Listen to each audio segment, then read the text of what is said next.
Namo Sang Hyang Adi Budaya, Namo Buddhaya.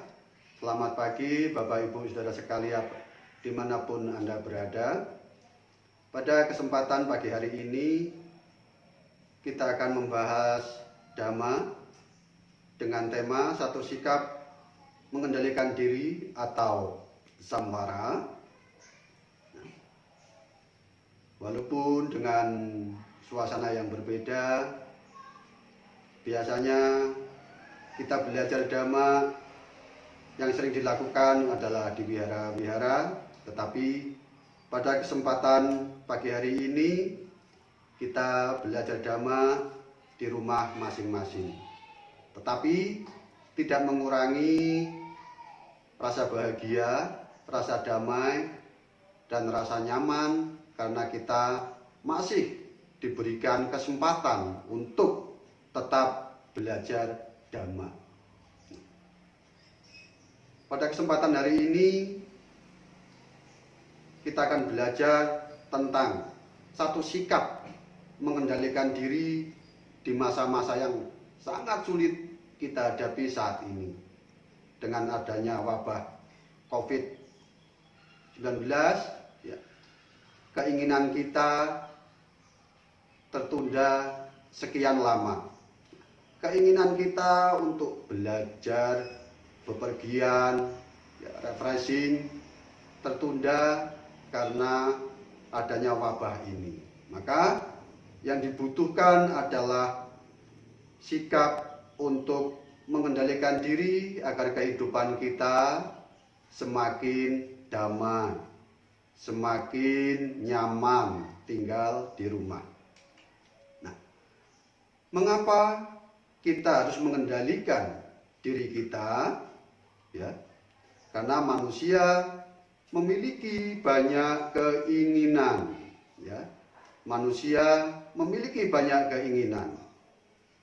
Salah satu yang harus dilakukan oleh umat Buddha adalah dengan pengendalian diri, seperti sabda Buddha yang tertera di dalam Manggala Sutta, bagian dari Digha Nikaya yang berbunyi, seseorang yang dapat menjaga dan mengawasi tingkah lakunya dengan baik akan selalu dihormati dan disegani oleh semua orang. Karena mempunyai perilaku yang baik akan membawa berkah untuk dirinya sendiri. Bapak Ibu Saudara sekalian,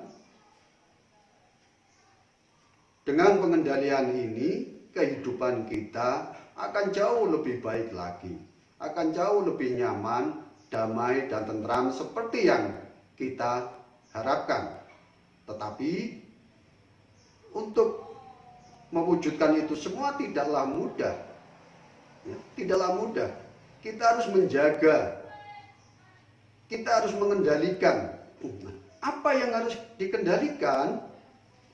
Yang harus dikendalikan adalah pikiran, ucapan, ataupun perbuatan.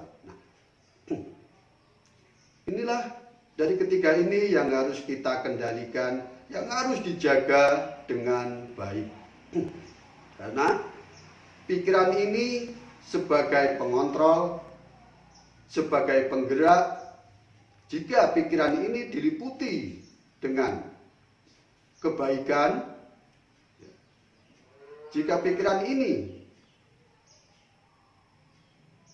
muncul pikiran-pikiran yang baik, maka akan memunculkan ucapan-ucapan yang baik pula.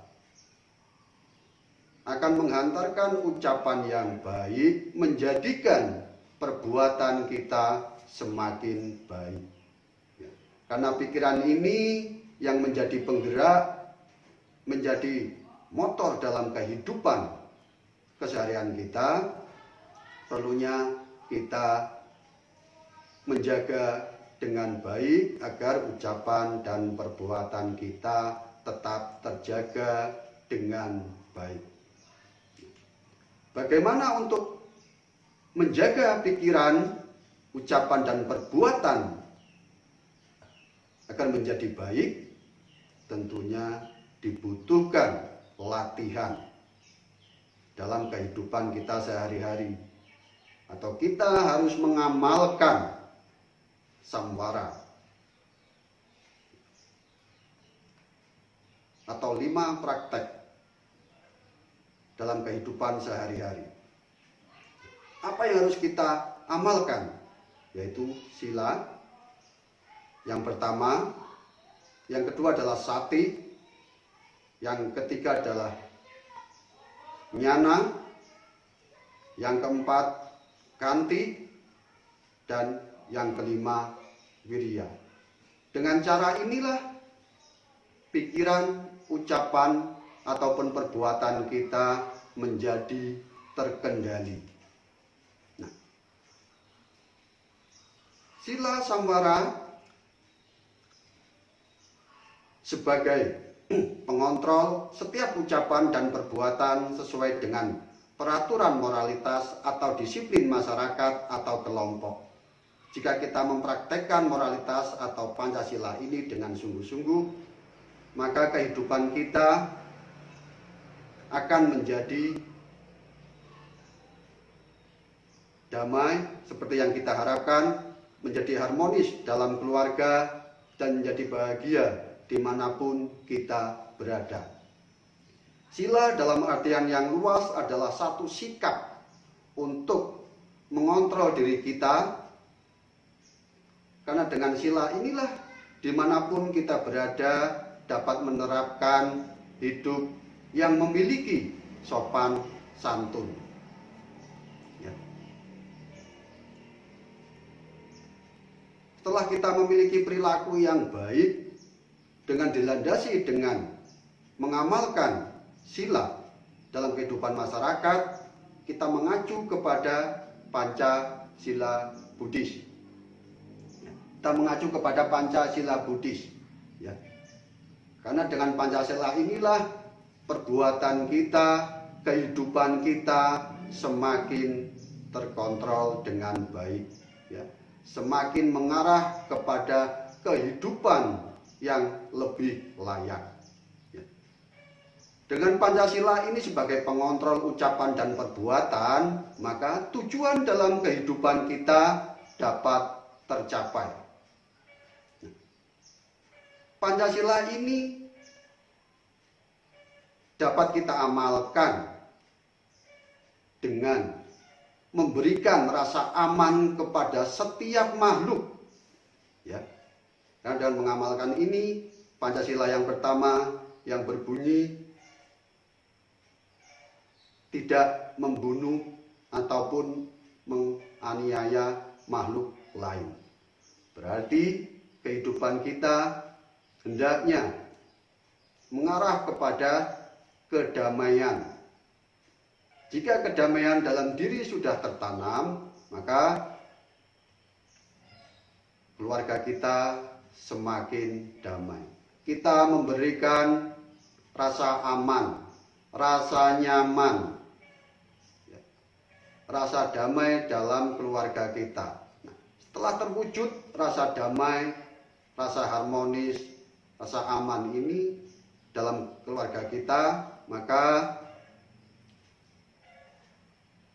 kita mampu untuk mengembangkan lagi ke lingkungan di sekitar kita. Karena kita mampu menjaga dengan baik, ya, memberikan rasa aman bukan saja kepada keluarga kita, tetapi para makhluk-makhluk yang ada di rumah kita juga akan merasa nyaman, tidak takut lagi. Ini sila yang pertama. Sila yang kedua.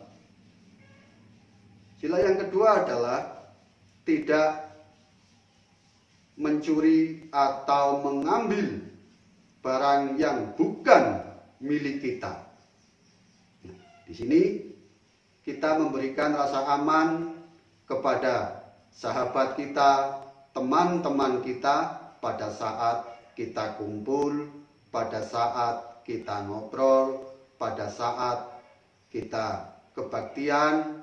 Jika di wihara menerapkan tidak boleh masuk ke wihara atau dalam bakti sala dengan membawa handphone, maka handphone bisa dititipkan dan kita akan menjadi damai dan bahagia karena yang dititipkan memiliki sikap atau perilaku yang baik. Maka saat kita melakukan puja bakti, mendengarkan dhamma, kita tidak memikirkan handphone atau sandal yang kita titipkan.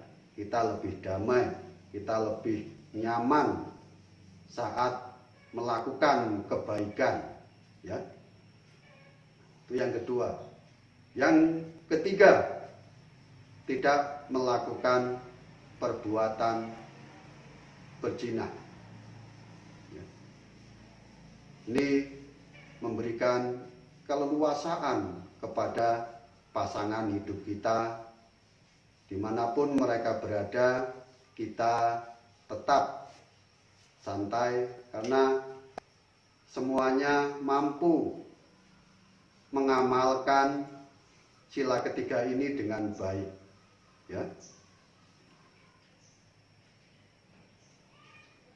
Jika suami keluar kota, istri di rumah akan tenang karena suami sedang mengamalkan atau mempraktekkan sila ketiga dengan baik.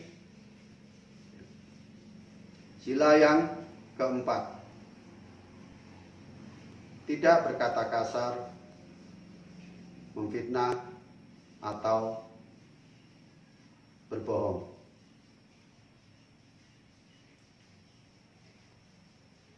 Setiap orang berhak untuk berbicara, karena dari kecil kita diajarin untuk berbicara.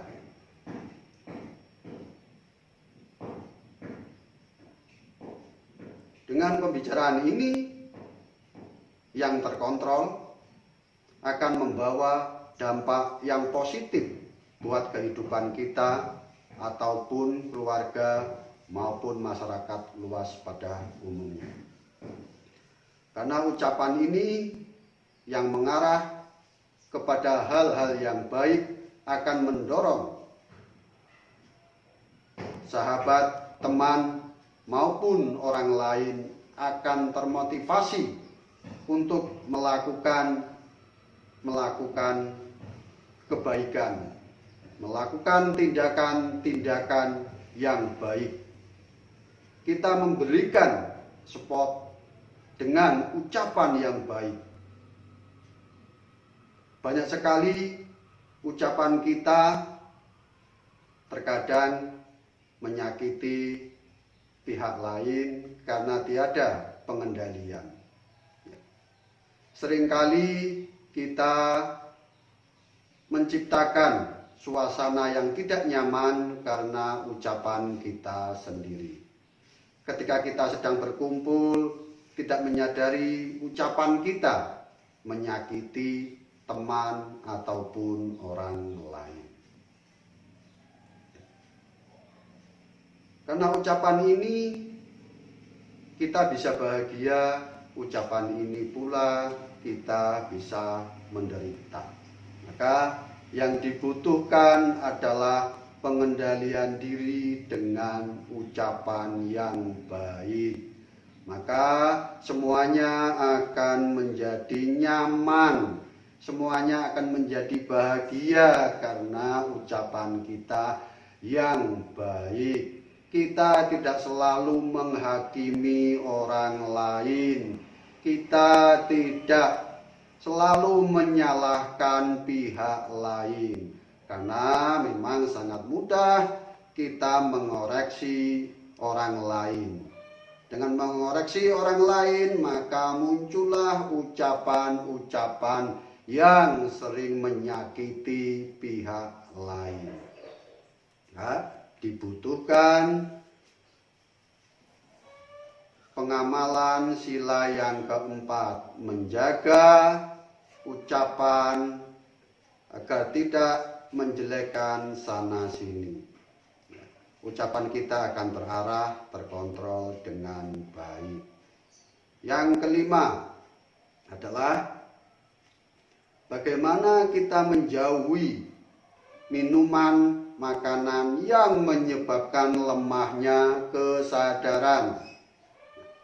Ini yang sering kita temui adalah orang-orang yang mengkonsumsi minuman ataupun makanan yang menimbulkan lemahnya kesadaran.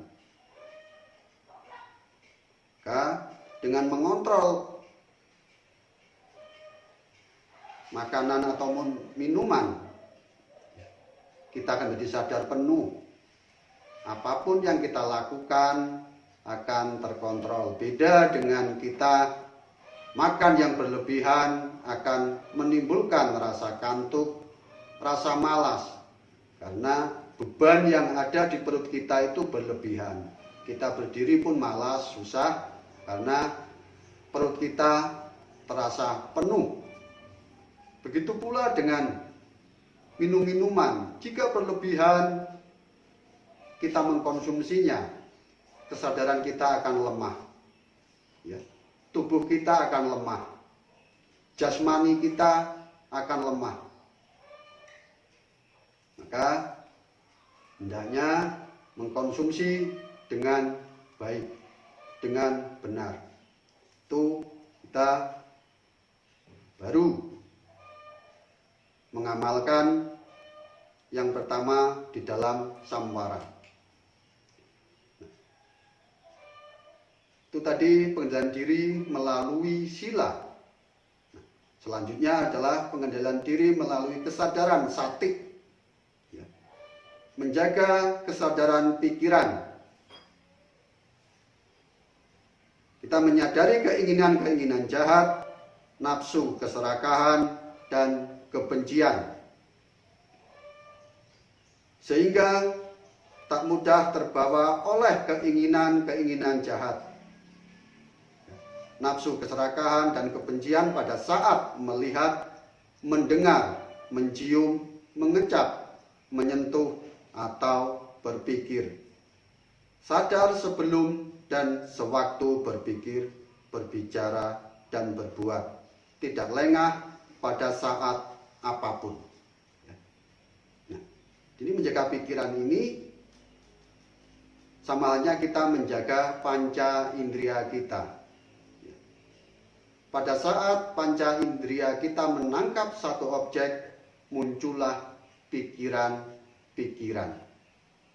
Saat mata melihat, maka landasan mata akan mengarahkan kepada pikiran bahwa benda tersebut baik atau benda tersebut tidak baik. Begitu pula dengan sentuhan, pendengaran, ya, penciuman, rasa. Semua itu akan mengarahkan pikiran untuk muncul. Maka dibutuhkan kesadaran. Ketika kita menyentuh, kita mengetahui, ya, ketika kita mengecap, kita merasakan pahit, manis makanan. Dibutuhkan latihan untuk sadar penuh. Itu yang kedua. Pengendalian diri melalui pandangan terang atau nyana samwara. Merenungkan hakikat dari 4 kebutuhan hidup, yaitu pakaian, makanan, tempat tinggal, dan obat-obatan, serta tujuan sesungguhnya dalam menggunakannya, agar tidak terseret oleh keinginan serakah. Pada pengendalian ini hendaknya kita merenungkan kebutuhan pokok dalam kehidupan kita sehari-hari. Yang pertama adalah pakaian. Bagaimana kita merenungkan penggunaan pakaian secara bijak, ya, secara penuh dengan pengendalian. Menggunakan pakaian hanyalah untuk menutupi aurat kita, untuk menutupi badan kita dari sengatan matahari, gigitan nyamuk, dan hawa dingin. Bukan untuk kecantikan ataupun yang mengarah pada pihak lain untuk menimbulkan nafsu. Maka kita merenungkan penggunaan pakaian. Ya, pakaian sewajarnya, kewihara yang sopan, yang layak, dan yang pantas untuk dilihat. Kita merenungkan tentang pakaian. Bukan hanya kemewahan pakaian kita, tetapi kesopanan yang kita jaga. Merenungkan terhadap pakaian. Merenungkan terhadap tempat tinggal. Kita tahu tempat tinggal hanya untuk berteduh agar terhindar dari teriknya matahari, cuaca dingin, ataupun angin. Bukan yang dicari kemewahan, tetapi yang kita cari hanyalah rasa aman, rasa nyaman, rasa damai, agar rumah kita enak untuk ditinggali, agar rumah kita nyaman untuk ditempati. Bukan masalah mewahnya atau indahnya bangunan itu, jika ditempati tidak nyaman. Ya. Kita merenungkan hakikat sesungguhnya kita menggunakan tempat tinggal hanya untuk terbebas dari teriknya matahari, dingin, dan gangguan-gangguan makhluk melata. Nah, penggunaan makanan. Kadang kita sering menjumpai masakan yang tidak enak. Jika kita menemukan masakan yang tidak enak, nafsu makan kita semakin berkurang dan akhirnya kita malas makan. Tetapi pada saat kita menemukan masakan yang enak, masakan yang lezat, maka makan kita akan lahap dan berlebihan.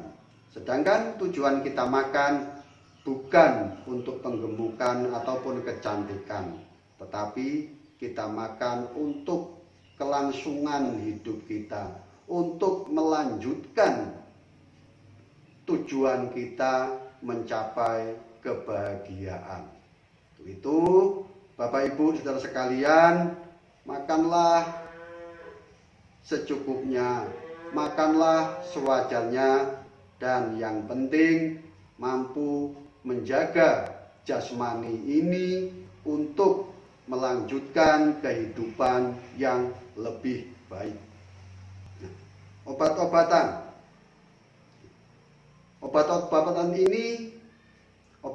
ini menjaga kesinambungan kesehatan kita.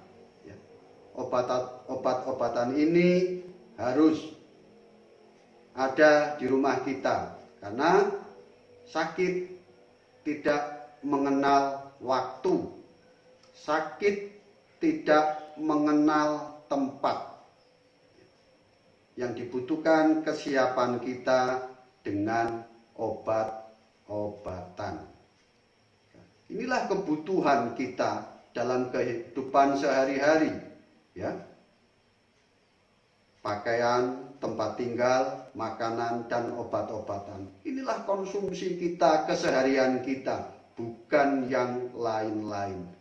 Mobil, handphone adalah bonus.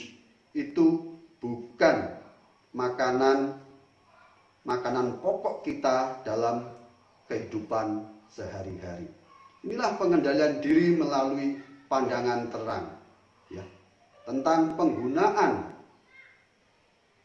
kebutuhan pokok dalam kehidupan sehari-hari. Selanjutnya adalah pengendalian diri melalui kesabaran atau kanti samwara. Ya. Kita memiliki dan mempertahankan kesabaran pada saat menghadapi kondisi yang tidak sesuai harapan, seperti kesulitan, hinaan, sakit, gangguan, pengalaman yang tidak menyenangkan.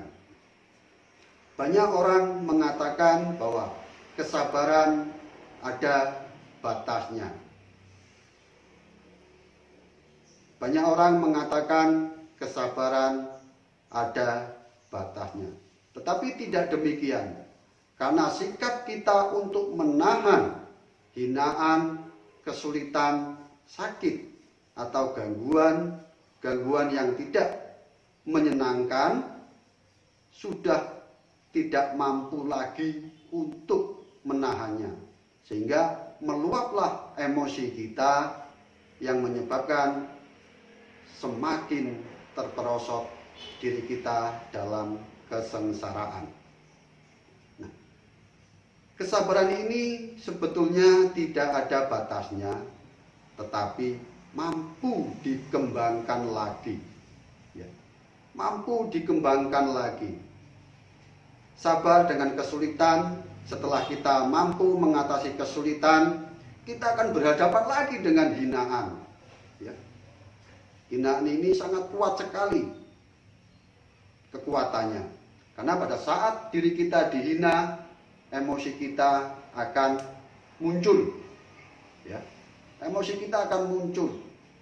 Saat emosi kita tidak tertahan, maka akan terjadi konflik.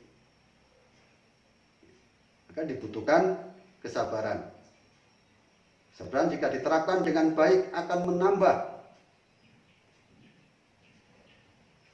kedamaian kita, akan menambah rasa bahagia kita. Karena kita tidak mau diri kita itu dihina. Tetapi banyak dari kita seringkali menghina atau mencaci orang lain. Jika diri kita dihina saja sakit, merasakan tidak nyaman, mengapa diri kita harus menghina atau mencaci orang lain? Ini yang jadi renungan. Maka kita harus melihat ke dalam diri kita. Kalau kita dihina rasanya bagaimana? Kalau kita sakit rasanya bagaimana? Kalau kita sedang mengalami kesulitan rasanya bagaimana? Inilah yang menjadi pedoman kehidupan kita untuk jauh lebih baik lagi, untuk jauh lebih damai lagi dalam kehidupan kita. Untuk itu kesabaran ini harus dikembangkan, ya, harus dikembangkan dari hari ke hari, dari waktu ke waktu. Dengan kesabaran inilah kehidupan akan memunculkan kesejahteraan. Selanjutnya pengendalian diri melalui usaha atau semangat wirya samwara. Kita hidup penuh dengan pengendalian diri, yaitu menghilangkan pikiran-pikiran jahat. Hal ini dapat juga menunjukkan pada 4 rangkaian praktik usaha-usaha, yakni memupuk kebaikan yang telah ada, mengembangkan kebaikan baru yang belum dimiliki, meninggalkan keburukan-keburukan yang telah dimiliki, dan mencegah timbulnya keburukan-keburukan baru. Nah, Bapak Ibu Saudara sekalian, inilah pengendalian diri melalui usaha atau semangat, memupuk kebaikan. Kebaikan yang telah kita lakukan selalu dipupuk, ya, selalu dipupuk, selalu dikembangkan kebaikan-kebaikan yang baru. Ya. Dengan demikian, dengan pengembangan kebaikan-kebaikan ini, tujuan hidup untuk bahagia, harmonis dapat terwujud. Dan kita mampu meninggalkan keburukan. Ya, kita mampu meninggalkan keburukan dan mencegah timbulnya keburukan yang baru. Kita dapat mencegahnya dengan memupuk kebaikan demi kebaikan. Itu untuk mencegah munculnya keburukan-keburukan yang baru. Maka kita harus mengimbangi dengan mengembangkan kebaikan-kebaikan yang telah kita miliki dengan mengembangkan kebaikan-kebaikan yang baru. Inilah pengendalian diri melalui usaha atau semangat.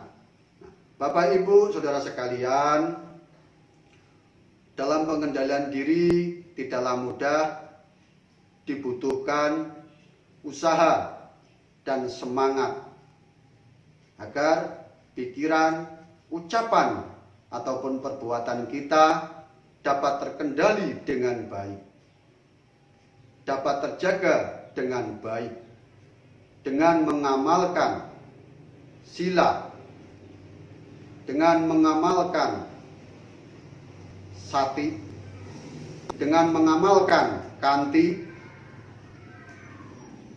dengan mengamalkan